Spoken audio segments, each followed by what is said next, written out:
नमस्कार, स्वागत है आपका फिक्र आपकी में। आज की शुरुआत इस वक्त की बड़ी खबर, ब्रेकिंग न्यूज से। पहली खबर, तीसरी बार पीएम बनने के बाद पहली बार वाराणसी में प्रधानमंत्री मोदी काशी विश्वनाथ मंदिर में पूजा, गंगा आरती में हुए शामिल। किसान सम्मान निधि की 17वीं किश्त भी जारी की है। और एक और बड़ी खबर, रक्षा मंत्री राजनाथ सिंह के आवास पर एनडीए की बैठक हुई है। बैठक में संसद सत्र और स्पीकर को लेकर मंथन। पीयूष गोयल, एस जयशंकर, ललन सिंह समेत कई मंत्री मौजूद रहे। बड़ी खबर, विधानसभा चुनाव से पहले हरियाणा में कांग्रेस को झटका। विधायक किरण चौधरी का पार्टी से इस्तीफा। किरण चौधरी की बेटी श्रुति चौधरी ने भी पार्टी छोड़ी। दोनों नेता कल बीजेपी में हो सकती हैं शामिल। और नीट विवाद पर सुप्रीम कोर्ट की सख्त टिप्पणी। 0.01% भी खामी मिली तो सख्ती से निपटेंगे, सुप्रीम कोर्ट ने कहा है। बच्चों की मेहनत को भूल नहीं सकते, सुप्रीम कोर्ट ने कहा है। कोर्ट ने 2 हफ्ते में एनटीए और केंद्र से मांगा जवाब। बड़ी खबर, प्रियंका गांधी के वायनाड से लड़ने पर बोले रॉबर्ट वाड्रा, हमेशा चाहता रहा, मुझसे पहले प्रियंका संसद में आए। रॉबर्ट वाड्रा ने कहा, कांग्रेस और जनता चाहेगी तब मैं राजनीति में आऊंगा, रॉबर्ट वाड्रा ने कहा। और इंडिया गठबंधन के नेता सेबी के अधिकारियों से मिले। शेयर बाजार में कथित हेरफेर की जांच की मांग की। एग्जिट पोल के जरिए स्टॉक मार्केट में घोटाले का आरोप लगाया। और दिल्ली के इतिहास में सबसे ज्यादा बिजली की मांग, पीक पावर डिमांड 8,647 मेगावाट तक पहुंची। 22 मई से अब तक 8 बार 8,000 मेगावाट का आंकड़ा पार। और देश के कई एयरपोर्ट को बम से उड़ाने की धमकी। मुंबई, पटना, जयपुर और वडोदरा एयरपोर्ट को धमकी भरा मेल। एहतियात के तौर पर एयरपोर्ट पर सुरक्षा बढ़ाई गई। 2024-25 में डायरेक्ट टैक्स में bumper collection. Direct tax collection में 22.19% की बढ़ोतरी। एडवांस टैक्स कलेक्शन में भी 27.34% का इजाफा। इन सभी खबरों के साथ अब आपको दिखाते हैं कि कर्टन रेजर में कौन कौन सी खबरें हैं जो आपके लिए देखना जरूरी है ब्रेकिंग न्यूज के बाद। पहली बड़ी खबर, रूस के राष्ट्रपति पुतिन का प्योंगयांग दौरा। किम से मुलाकात होगी, वॉशिंगटन में खलबली क्यों है। दूसरी खबर, क्या सॉल्वर गैंग और सरकारी तंत्र के कारण नीट पेपर लीक हुआ। मंत्री, रजिस्टर, गेस्ट हाउस, खुलासे चौंकाने वाले होंगे। तीसरी खबर, रील की सनक लोगों की जान ले रही है। रील से युवाओं की जिंदगी बर्बाद हो रही है, दिल दहला देने वाला वीडियो। चौथी खबर, सुरों की मल्लिका अलका याग्निक को कौन सी बीमारी हुई जो उनकी सुनने की क्षमता खत्म हो गई है। पांचवी खबर, दिल्ली से न्यूयॉर्क तक जून का महीना जला रहा है। आपके शहर में मानसून की दस्तक कब, हम बताएंगे। लेकिन आज फिक्र में पहली खबर सबसे पहले दो परमाणु शक्ति संपन्न लीडर्स की मुलाकात पर है। प्योंगयांग से दोस्ती की वो तस्वीर जिसे देखकर बाइडेन बेचैन है, जिसे देखकर ज़ेलेंस्की परेशान है, जिस पर सभी नेटो देश नजरें गड़ाए हुए हैं, जिसके बारे में जानकर दक्षिण कोरिया से लेकर जापान तक जबरदस्त तरीके से टेंशन में। रूस के राष्ट्रपति व्लादिमीर पुतिन किसी भी वक्त 2 दिवसीय यात्रा पर उत्तर कोरिया पहुंच सकते हैं। उत्तर कोरिया के शासक किम जोंग उन खुद प्योंगयांग के सुनान इंटरनेशनल एयरपोर्ट पर उनका स्वागत कर सकते हैं। ऐसा कहा जा रहा है कि पुतिन के स्वागत के लिए किम की बहन भी एयरपोर्ट पहुंच सकती हैं। पुतिन का प्योंगयांग में बेसब्री से इंतजार हो रहा है। यूक्रेन से जंग और नेटो से मिल रही परमाणु चुनौती के बीच पुतिन उत्तर कोरिया क्यों पहुंच रहे हैं।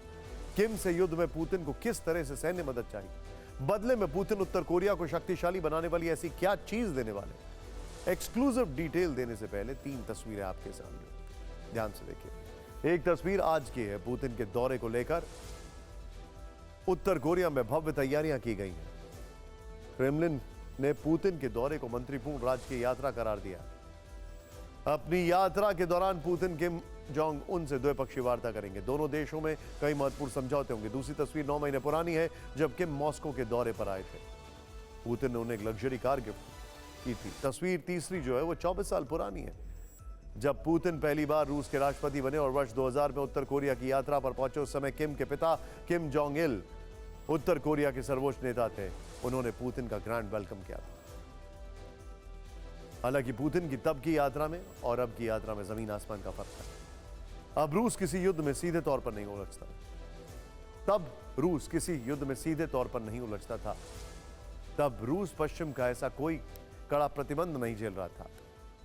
अब पुतिन को पश्चिम को काउंटर करने के लिए एक परमाणु शक्ति संपन्न ताकतवर दोस्त की जरूरत है। एक ऐसा दोस्त जो रूस की तरह ही पश्चिमी देशों के प्रतिबंधों से परेशान हो। एक ऐसा दोस्त जो अपने आसपास अमेरिका की दखलंदाजी से नाराज हो। एक ऐसा दोस्त जो पश्चिम से उतनी नफरत करता हो। ऐसे में पुतिन के लिए किम और किम के लिए पुतिन से बेहतर विकल्प कौन हो सकता है। किम जोंग इसलिए पुतिन का स्वागत करना चाहते हैं। पुतिन ने भी किम का भव्य स्वागत सितंबर 2023 में मॉस्को में किया था।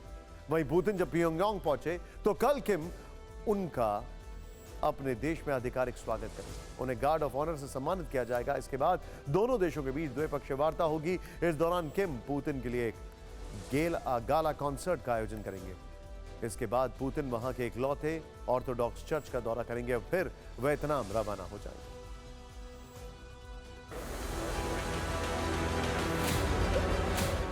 पुतिन ने उत्तर कोरिया पहुंचने से पहले वहां के डेली न्यूज़पेपर रोडोंग सिन्मुन के लिए एक आर्टिकल लिखा। इसमें उन्होंने प्योंगयांग दौरे के मकसद के बारे में विस्तार से बताया।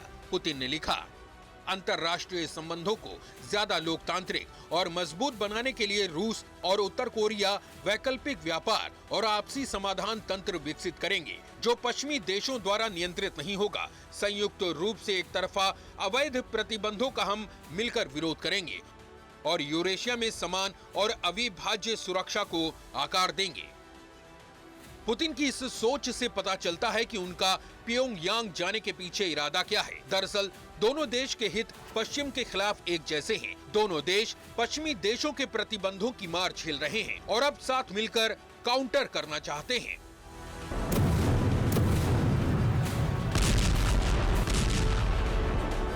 लेकिन इससे कहीं बढ़कर पुतिन को यूक्रेन युद्ध में सीधे तौर पर उत्तर कोरिया की ओर से सैन्य मदद चाहिए और उत्तर कोरिया ये मदद पहुंचा भी रहा है। दक्षिण कोरिया के रक्षा मंत्रालय के सूत्रों के हवाले से ब्लूमबर्ग की एक हालिया रिपोर्ट में कहा गया था कि उत्तर कोरिया ने तोप के लगभग 50 लाख गोले रूस भेजे हैं। हालांकि दोनों ही देशों ने ऐसी किसी आपूर्ति से साफ इनकार किया था।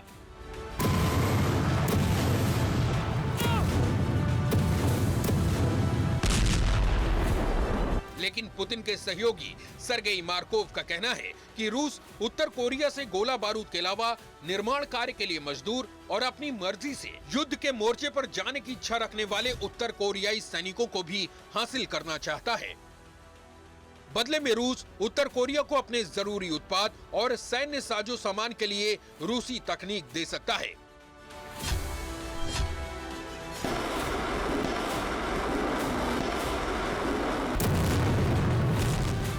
इससे उत्तर कोरिया को अपनी लंबी दूरी के मिसाइल कार्यक्रम में मदद मिलेगी, क्योंकि प्योंगयांग की मिसाइलें अब अमेरिका तक मार करने की क्षमता हासिल करने के करीब पहुंच चुकी हैं। एक महीने पहले फ्रांस के विदेश मंत्री ने अनुमान लगाया था कि यूक्रेन से युद्ध में रूस के करीब 1.5 लाख सैनिक जान गंवा चुके। पुतिन को ऐसे में उत्तर कोरिया से गोला बारूद के अलावा जंग लड़ने वाले सैनिकों की भी दरकार होगी।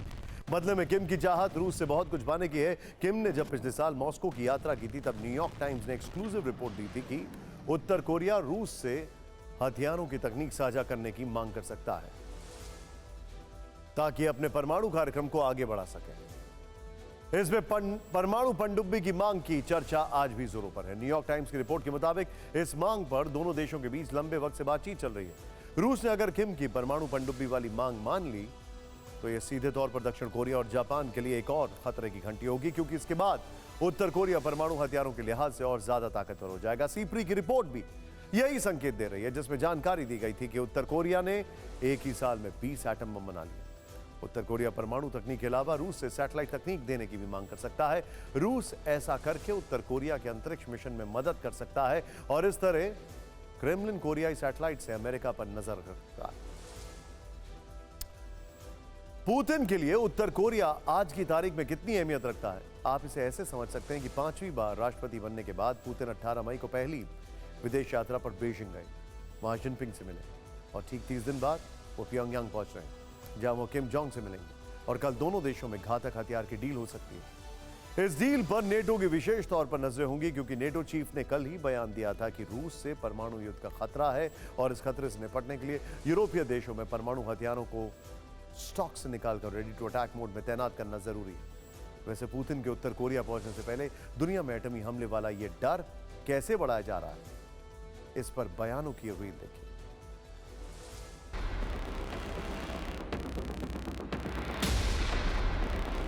Especially in a world where we are afraid of not only Russia but also the security consequences of China. Постоянно находится в состоянии боевой готовности. На мой взгляд, они готовы завтра развязать эту ядерную войну.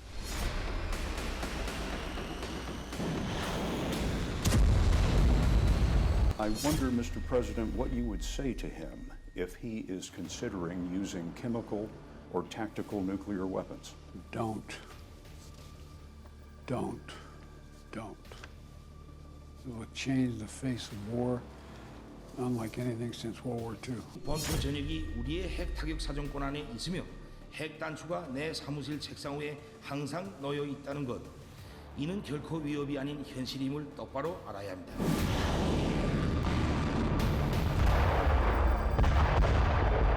उनका जो इंटेलिजेंस का व्यक्ति था उसने बहुत पहले आज से 20 साल पहले कहा था कि चीन के पास 3000 से भी ज्यादा हथियार है।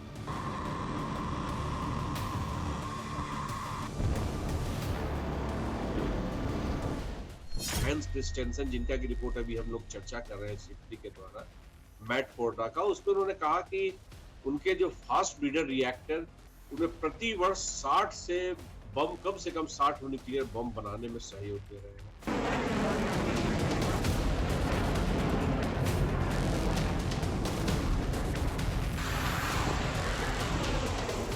वो धीरे धीरे संख्या को बढ़ा रहे हैं, लेकिन हकीकत में संख्या काफी है और उनके ही विद्वानों ने इस बात को जाहिर कर रखा है। तो ये मैं मूल्य यही मानता हूँ कि यह वर्चस्व की लड़ाई के लिए वो कर रहा है, न कि सुरक्षा की।